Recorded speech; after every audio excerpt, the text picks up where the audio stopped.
자, 일상생활에서도 폐 건강을 악화시킬 수 있다는 건 반대로 조금만 신경을 쓰면 일상생활에서 예방도 가능하다는 거겠죠.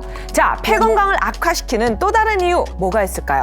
네, 바로 조리흉 미세먼지가 원인이 될 수 있습니다. 오. 이 조리흉은 쉽게 말해서 고온에서 튀김이나 볶음, 구이 등의 요리를 조리하는 과정에서 발생하는 고농도의 미세먼지나 이 가스를 일컫는 말인데요. 네. 이 입자가 초미세먼지보다 작아서 죽음의 미세 입자라고도 불리게 됩니다. 아, 그렇습니다. 최근 가족력이 없으면서 흡연도 하지 않는 여성들이 각종 폐질환을 비롯해서 그렇죠. 암까지 진단받는 경우가 증가하고 있다고 하는데요. 그 원인이 바로 조리흉이라는 얘기가 있습니다. 네, 맞습니다. 실제로 대한폐암학회에 따르면 여성 폐암 환자의 약 90%가 비흡연자였는데 세상에. 그 원인으로 추정되는 것 역시 아유. 또 조리흉이었습니다.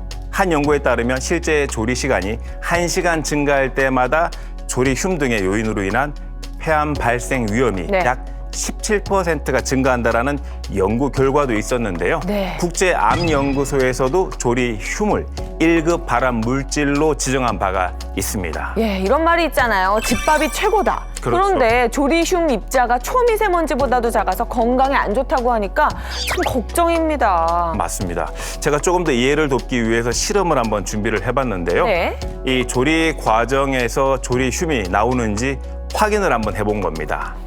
저렇게 이제 가스레인지를 점화하면서 미세먼지를 비롯한 오염된 공기 농도가 이제 상승을 하기 시작하는데요.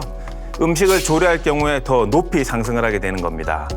이대로 놔둘 경우 가스레인지를 끄더라도 이 오염된 공기는 실내에 남게 되는 거죠.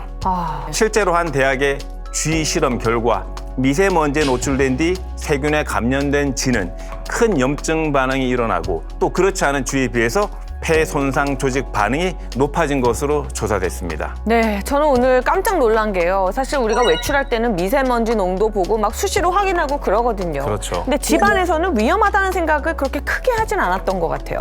근데 오히려 집에 있는 것이 더 위험할 수도 있겠다 이런 생각이 드네요. 그렇죠. 이 만약 높은 미세먼지 농도를 비롯해서 오염된 환경이 지속된다면 폐 면역력을 더 낮추게 되면서 결국 폐암과 같은 질환이 진행되는 데 있어서 일종의 부스터를 달게 된다라고 볼 수가 있다는 거죠. 이제 그렇게 된다면 최종적으로 폐암과 같은 심각한 질병의 발생이 촉진될 수도 있다는 겁니다.